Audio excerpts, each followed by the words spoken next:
Dear students, welcome to the classes of Ray Academy.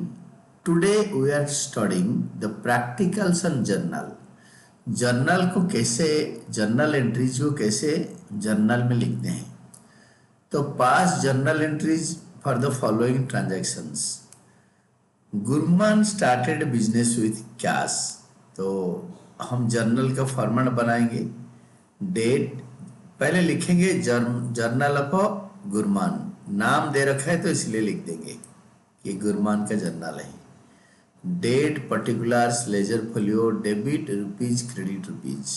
तो यहाँ पे हम 2024 ईयर लिखेंगे, उसके नीचे डेट लिखते जाएंगे। अप्रैल 1 को Gurman started business with cash, तो अप्रैल 1 डेट में लिखेंगे।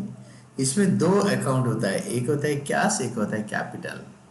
तो हम अगर ट्रेडिशनल मेथड में इसको करेंगे तो how it will be done. Cash business के अंदर आ रहा है, debit what comes in, cash account debited, cash आया, डेबिट व्हाट कम्स इन।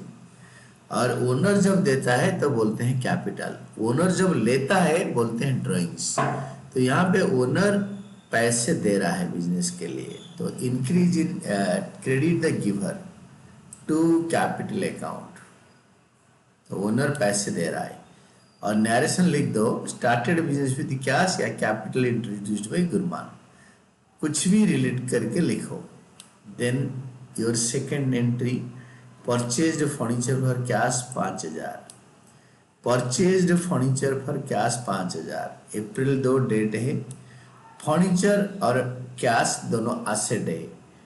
और एसेट से अलावा ये आप हमारा ट्रेडिशनल मेथड ऑफ अकाउंट्स में कैश एक रियल अकाउंट है और फर्नीचर एक रियल अकाउंट है। कैश आ रहा है, फर्नीचर जा रहा है। Debit what comes in, furniture account debited.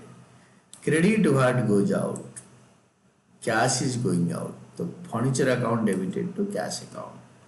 Narration लिख देंगे, परचेज्ड फर्नीचर या furniture purchase for cash. Next is April 3, purchased goods for cash, April 3 को 5000। तो अप्रैल 3 को 5000 का गुड्स खरीदा कैश देकर। तो अप्रैल 3 परचेज गुड्स, परचेज से खर्चा है।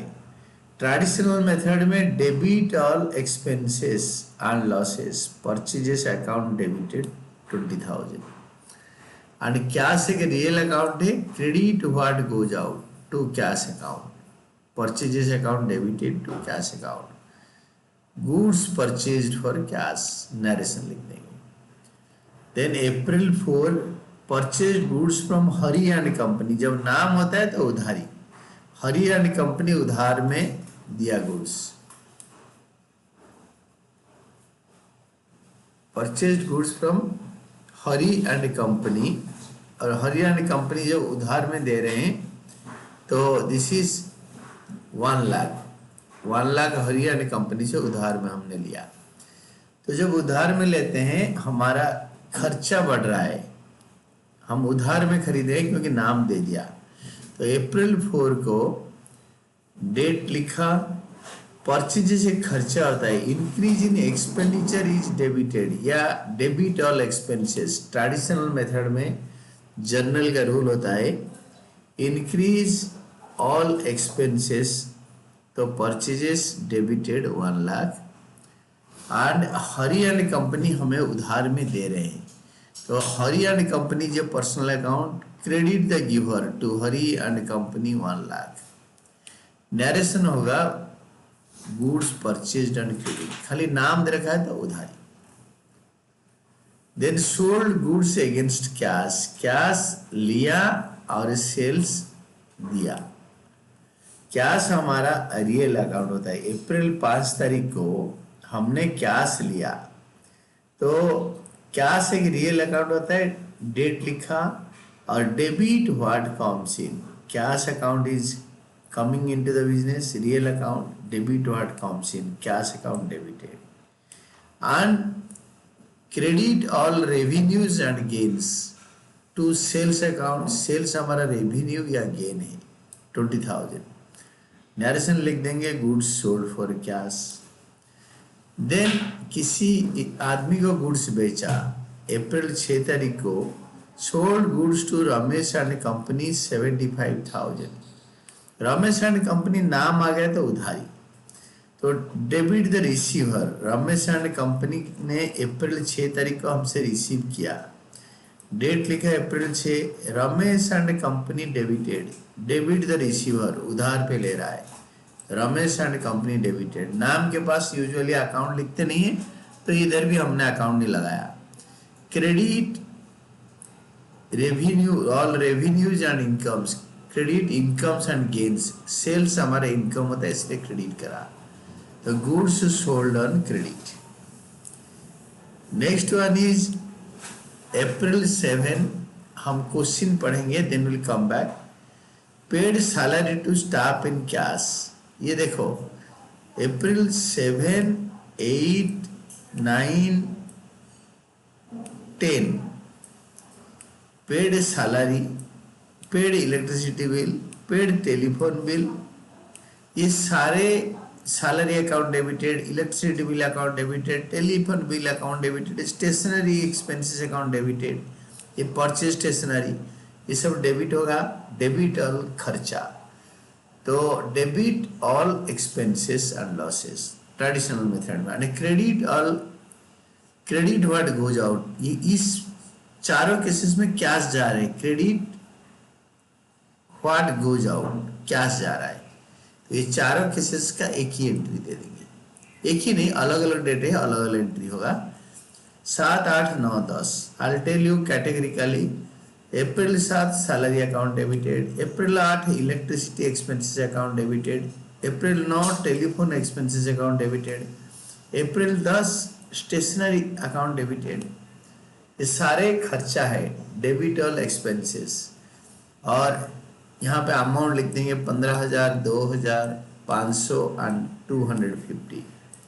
और ये सब में जा क्या रहा है, cash. Credit what goes out, cash is real account to cash account, सब में कैश जा रहा है, कैश अकाउंट को क्रेडिट कर देंगे। और नरेशन लिख देंगे salary paid, electricity bill paid, telephone bill paid and stationery purchased. Stationery purchase कर दिया, स्टेशनरी अभी खर्चा नहीं हुआ है but it is expenditure usually. और अमाउंट कॉलम में अमाउंट लिख देंगे क्रेडिट में। यह हमने आपको ट्रेडिशनल एंड मॉडर्न मेथड में जर्नल पढ़ाया। ट्रेडिशनल मेथड में एक क्वेश्चन हम मॉडर्न मेथड में करते हैं। मॉडर्न मेथड के लिए हम क्या करेंगे ना, ये नेक्स्ट क्वेश्चन लेंगे। This is next illustration. Pass general entry for the following transactions, कोई भी मेथड में करो एक ही आंसर आएगा। तो अप्रैल 1 आपको फॉर्मेट पता है 2024, Pavan started business with cash, तो this is journal of Pavan. तो write down journal of Pavan, आपके format is same, date, particulars, ledger folio, debit and credit. आपको बताया था कि कैसे कैसे लेना है। ये एक 1 स्केल का ये होगा और मिडिल में लाइन छोड़ के लास्ट में 1 स्केल चौड़ी, और दिस इज और एक 1 स्केल एंड ये 1/3 ऑफ द स्केल। तो और बाकी जो जगह बच गया वो पर्टिकुलर्स। और एक दो क्वेश्चन कर लोगे ना, आपको देख के अंदाज लग जाएगा A4 साइज का पेपर में ये कैसे फिट होगा। तो सबसे पहले Pawan started business with cash 1 lakh.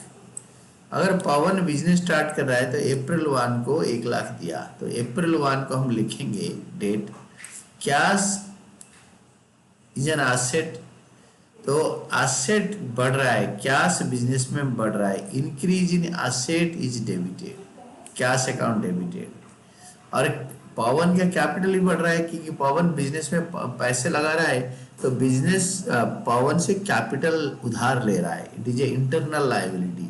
जब ओनर पैसे देता है we can write down to increase in capital to capital account, या you can at best write down to Pawan's capital account. Then narration लिख दो capital introduced by Pawan. Then comes April 2। ये सारे मैंने आपको बताया कि we are doing it under modern classification of modern method of writing accounts. Modern method में हमने बताया और इस पूरे क्वेश्चन को मॉडर्न मेथड में सॉल्व करेंगे।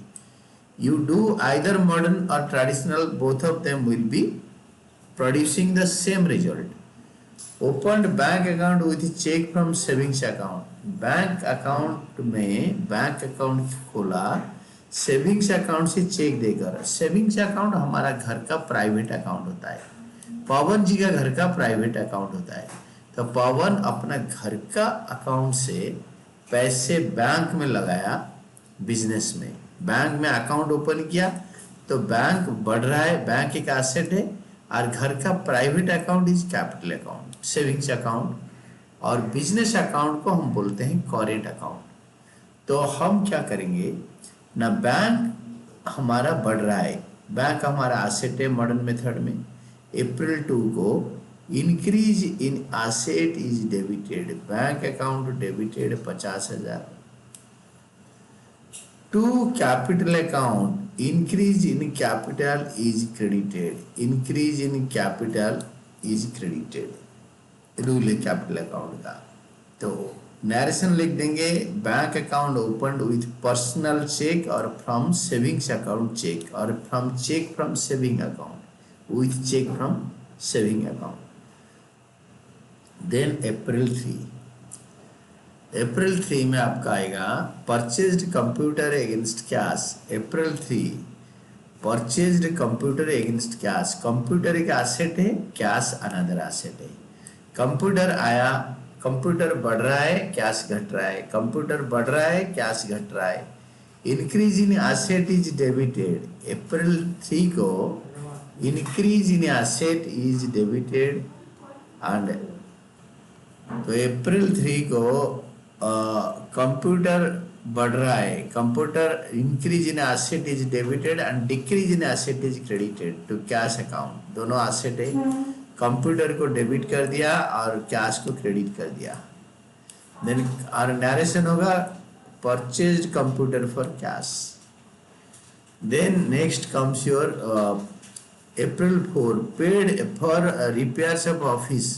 ऑफिस का रिपेयर के लिए पैसे खर्च करा। रिपेयर हमारा एक्सपेंडिचर है, तो खर्चा बढ़ रहा है, और क्या दे रहे हैं बताया नहीं। पेड मतलब कुछ लिखा नहीं, तो कैश ही पे किया। तो repair, increase in repair is debited and decrease in asset is credited. खर्चा बढ़ रहा है, कैश घट रहा है। अप्रैल 4 को खर्चा बढ़ रहा है, repairs account debited, increase in expenditure is debited, और हम कैश में पे कर रहे हैं, कुछ बताया नहीं, तो to cash account. Decrease in asset is credited. Narration लिखेंगे repair expenses paid in cash, और खाली रिपेयर एक्सपेंसेस पेड अगर हम बताएंगे तो it is definitely paid in cash only. Then comes April 5 तारीख। अप्रैल 5 तारीख में आपके आएगा परचेज्ड गुड्स इन कैश। हमने गुड्स खरीदा और कैश दिया, तो परचेजेस बढ़ रहा है, परचेजेस से हमारा खर्चा है। इंक्रीज इन एक्सपेंडिचर बढ़ रहा है, डिक्रीज इन एसेट घट रहा है। खर्चा बढ़ रहा है, कैश घट रहा है। अप्रैल 5 को 10,000 का, अप्रैल 5 को 10,000 का परचेजेस बढ़ रहा है। Increase in expenses is debited, purchases account is debited 10,000, and decrease in modern method में decrease in asset is credited. Cash is an asset, decrease हो रहा है तो क्रेडिट हो गया। नरेशन लिख दिया goods purchased for cash. Then April 6 में purchased goods from Prasad and company. यहाँ पे कैश परचेज था, यहाँ पे प्रसाद एंड कंपनी का नाम आ गया तो उधार, और लिखा होता purchased goods from Prasad and company for cash, तो ये कैश परचेज होता और 5 तारीख जैसे सेम एंट्री पास होता। बट फिलहाल यहाँ पे परचेजेस बढ़ रहा है, increase in expenditure is debited, तो परचेजेस अकाउंट डेबिट होगा, एंड क्रेडिट होगा क्रेडिटर अकाउंट, जो हमें गुड्स उधार में दे रहा है, ही इज ए क्रेडिटर, तो क्रेडिट में गुड्स दे रहा है। तो अप्रैल 6 तारीख को परचेजेस अकाउंट डेबिटेड। अप्रैल 6 तारीख को increase in expenses is debited, purchases account debited 1 lakh. To Prasad and company, increase in liability is credited. Prasad and company is a liability, increase in liability is credited. Goods purchased on credit, goods को हमने उधार पे खरीदा. Then April 7, sold goods against cash, cash लिया, cash बढ़ा, हमारे दुकान में कैश आया, और फॉर सेल्स भी बढ़ा, रेवेन्यू बढ़ा. Increase in asset is debited and increase in revenue is credited. Cash account debited to sales account and amount will be 20,000. Amount will be 20,000. 7th को कैश बढ़ा और सेल्स घटा. अप्रैल 7 तारीख डेट लिखा. Increase in asset is debited, cash account debited. Increase in revenue is credited, to sales account is credited. Narration होगा sold goods for cash. Then April 8 को होगा sold goods to Dev and company. नाम आ गया तो उधार. अगर लिखा होता sold goods to Dev and company for cash तो सेम ऊपर वाला 7th वाला ट्रांजैक्शन होता, cash account debited to sales account. फिलहाल sold goods to Dev and company दे रखा है जिसमें नाम आएगा, that is a credit transaction. तो ये उधार है. तो हम जिसको उधार पे बेचते हैं, he is our debtor, DEBTOR, debtor. Dev and company account के पास नाम नहीं लिखा है, अकाउंट नहीं लिखेंगे. Dev and company increase in asset, increase in debtor and increase in revenue is sales account और अमाउंट 75,000. तो now right down on April 8, Dev and company debited, increase in asset is debited. Dev and company debited April 8 को, increase in asset is debited 75,000. नाम के पास account लगाते नहीं. And increase in revenue is credited to sales account 75,000. This is sold goods on credit. उधार पे हमने goods बेचा, नरेशन दे दिया. Then 9th transaction is yours. Dev and company returned goods, they being defective. 9 तारीख को, जो 8 तारीख को बेचा था, देव एंड कंपनी 9 तारीख को गुड्स वापस कर दी. तो रिटर्न गुड्स होता है सेल्स रिटर्न डेबिटेड. सेल्स अगर क्रेडिट होता है, रेवेन्यू इंक्रीज हो गया, रेवेन्यू डिक्रीज होगा, डेबिट हो जाएगा. तो सेल्स रिटर्न और रिटर्न इनवर्ड अकाउंट डेबिटेड, मतलब decrease in revenue is debited and decrease in asset is credited. Dev and company हमारे डेटर थे, अब डेटर घट गया तो रेवेन्यू घटा, डेटर घटा 15,000. तो 15,000 का हम लिखेंगे सेल्स रिटर्न या रिटर्न्स इनवर्ड, दोनों से कोई एक लिखेंगे. सेल्स रिटर्न अप्रैल 9 तारीख को लिखेंगे sales return account debited 15,000. Decrease in revenue is debited and decrease in asset is credited to Dev and company. Decrease in asset is credited. Narration होगा goods returned by Dev and company. Then अप्रैल 10 तारीख को goods returned to Prasad and company. Goods returned to Prasad and company 8,000. हमने प्रसाद and company से खरीदा था. UC Prasad and company से हमने खरीदा था, तो ये इंक्रीज इन लायबिलिटी था हमारा मॉडर्न मेथड में. यहाँ पे decrease in liability is debited, Prasad and company debited and decrease in expenses is credited. Purchases return account, purchases return account. Prasad and company debited, Prasad and company debited April 10, Prasad and company debited 8,000. Decrease in liability debited, क्योंकि प्रसाद and company हमारे creditor थे, उधार पे लिया था. और हम जो परचेज करा था, परचेज हमारा इंक्रीज इन एक्सपेंडिचर था, अभी उसको वापस कर देंगे तो डिक्रीज इन एक्सपेंडिचर हो जाएगा. To purchases return account 8,000. Goods return to Prasad and company, Prasad and company को गुड्स वापस कर दी. अप्रैल 11 में पेड सैलरीज, हमने सैलरी पे किया, सैलरी पे किया 15,000 पेड सैलरी, सैलरी हमारा खर्चा है, तो increase in expenditure is debited, और पे तो कैश ही करेंगे, decrease in cash is credited. तो 11 तारीख को, it is 11th of April, increase in expenditure is debited, salaries account debited 15,000, increase in expenditure is debited, whereas decrease in asset is credited to cash account, हमने cash में पे करा, खाली लिखा है पेड सैलरी कैश, अब it is obvious that कि salary cash में पे हुआ है, देन इसका नरेशन लिख देंगे पेड सैलरीज या सैलरीज पेड, और इन कैश लिखेंगे तो चलेगा, नहीं भी लिखेंगे तो इट इम्प्लाइज दैट कि हमने कैश में पे किया, और जर्नल यूजुअली लास्ट में टोटल होता है। तो in the next class we will be doing the next illustration. This is 5th one, and this was the end of the class today.